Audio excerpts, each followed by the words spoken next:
I'm back, my beautiful lovelies.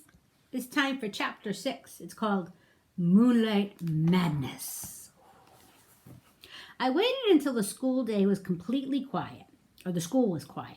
No students, no teachers, no Mr. Morales. Then I got busy because I had a lot of work to do. Big work for a small hamster. First, I took the Moonlighters Club clipping out of my notebook. Holding it in my mouth, I opened the lock that doesn't lock and scurried across the table. Getting down off the table was still a problem. I grabbed hold of the leg and slid down, as I've done before. It makes me feel a little queasy in my tummy. But it would be all worthwhile if I could get Aldo a girlfriend. I hurried over to the big machine, which was very, very, very high off the ground. It seemed impossible for me to get up there, but I had it all planned out in my mind. Crawl up the wastebasket. Oh, I didn't know it would sway like that. Leap over to the seat of Mrs. Brisbane's chair. Whew, slippery. Crawl up the rungs to the chalkboard tray behind it. Along the tray to the bookcase. And then the hardest part, the dive from the bookcase to the overhead projector cart. If you ever try it yourself, don't look down. It was practically home free then, but I still had to get up to the lit part. Still holding the newspaper clipping in my mouth, I grabbed onto the big screw sticking out of the side and pulled myself up. Then I reached up as high as I could and just barely managed to touch the top. Good thing I got big muscles because I was able to pull myself up. I was there. It was like climbing Mount McKinley, the tallest mountain peak in the United States. Just ask Mrs. Brisbane. I quickly pushed the switch. I wished I had some sunglasses because I was suddenly surrounded by blinding light. It was like being inside of a light bulb. I took the newspaper clipping out of my mouth and carefully laid it on the flat glass. Then I looked up at the wall and no. Up on the screen was a picture of a car and behind it there was a jumbled up backward writing. I realized I must have laid the clipping on the glass upside down. I quickly turned it over and there it was. All the information about the Moonlighters Club right there on the wall with the outline of the car behind it. Aldo would be coming soon, so I hurried back to the cage. It was faster getting back because it was mostly downhill until the very end. Then I had to swing my way up on the cord, by the cord, to the blinds, and back to the table. I was panting pretty hard by the time I closed the cage door behind me. I didn't even have time to catch my breath before Aldo swung the door open. "Whoa, who left that on?" he exclaimed as he entered. "That thing could overheat." He hurried over to the overhead projector. "Look at the wall! Look at the wall!" I squeaked, but the words only sounded like hamster peeps. Aldo didn't waste a second. He flicked the machine off. All that work for nothing. But then a funny thing happened. Aldo turned the machine back on and looked at the wall. "What's this?" he muttered. "Why did Mrs. Brisbane have this up here? Hey, nice car." And he squinted at the screen. "Look, Humphrey, the Moonlighters Club for people who work at night like me." And me, I thought. I was still quite exhausted from all that effort. Aldo stared at the big ad on the wall for a while. Then he turned off the projector and went to work and never mentioned it again. Yes, I was annoyed. I had failed, but at least I had tried, which was more than I could say for one of my classmates. Yes, say a Nasiri. With my own fairy ears, I had heard her promise Mrs. Brisbane that she would raise her hand in class, but so far she had been as silent as a statue.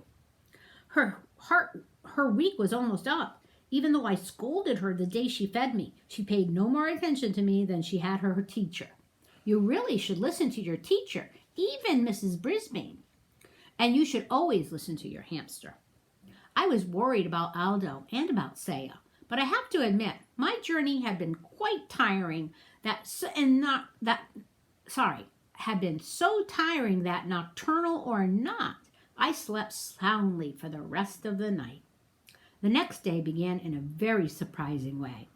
"I have something to share with you all," Mrs. Brisbane announced. She held up a postcard with a picture of colorful parrots perched in lush green trees. A postcard from Ms. McNamara. Mrs. Brisbane would never call her Ms. Mac. It says, "Greetings to my favorite class in the world, room 26. I am now working in a school here in Brazil. This country is beautiful and friendly. I really enjoyed talking with the parrots in the rainforest. I miss all of you, especially my pal Humphrey. Lots of love, Ms. Mac. Mrs. Brisbane had to say Ms. Mac since that's the way the card was signed. Happy, happy, happy. Not only did Ms. Mac remember me, she missed me most of all. Oh, and I missed her most of all, too, especially every time I looked at Mrs. Brisbane and she glared back at me. Mrs. Brisbane showed us Brazil on the map, and it's far away. I'd like to be that far away from Mrs. Brisbane. My head was so filled with memories of Ms. Mac that I only got 75% on my vocabulary test. After we graded the tests in class, Mrs. Brisbane said, "If you got 100 on the test, please raise your hand." That woke me up. What a clever way to get Saya to raise her hand, because she always got 100. AJ raised his hand. Art raised his hand. Saya just stared down at her desktop. I was starting to get mad at her. When it was time for map work, Mrs. Brisbane clicked on the overhead projector, and there it was, the Moonlighters Club ad right on the wall. Mrs. Brisbane wrinkled her nose, picked up the paper, and looked at both sides. Then she held it up to the light, and I think maybe she noticed those little tiny holes my teeth made when I carried it over there. Mrs. Brisbane looked over at my cage and wrinkled her nose again. Then she crumpled up the paper and threw it in the wastebasket. She's smart, but she is also mean. She is not the only one. When she went on with her map work, Wait for the Bell Garth Tugwell started making some very rude noises. Mrs. Brisbane didn't even turn around. Somebody had started giggling, and she just said, "Stop giggling, Gail." So Garth's rude noises got louder and even ruder, and a lot of other kids giggled along with Gail. Suddenly, the teacher spun around to face them. "Very well, the whole class will stay in during recess for extra vocabulary words," she announced. Everyone groaned. "It's Garth's fault," said Heidi. "Raise your hand," Mrs. Brisbane snapped back. "You will all stay in during recess unless the person making those noises wants to step forward and admit it." Nobody said a word, but everyone glared at Garth, including me. "Okay, I did it," he said. "Raise your hand," Heidi whispered loudly. "Very well, Garth. You, Heidi, and Gail will stay in during recess," said the teacher firmly. Heidi and Gail protested until the bell rang, but all three of them stayed in during recess. Instead of making them do extra vocabulary words, though, Mrs. Brisbane let them rest their heads on their desks. After she lectured them about their behavior, of course. All this commotion had made me a little hungry, and for some reason I hadn't been fed yet, so I decided to squeak up for myself. Mrs. Brisbane turned and pointed at me angrily. "I don't need any trouble out of you either," she said. Heidi raised her hand. "I don't think he's been fed today," she said. Mrs. Brisbane told Garth to feed me. Then she dismissed the girls and told them to go outside and play for the rest of recess. So she wasn't completely mean to them anyway. She even trusted Garth to be alone in the room while she took some papers down to the office. I'd always liked Wait for the Bell Garth, so I was surprised when he started grumbling at me as he filled the water bottle and put some fresh mealworms in my cage. "One of these days you'll get in trouble too," he said. "I'll see to that." "Huh?" I squeaked. "Everybody hates me. Everybody loves you. You're just a rat in disguise."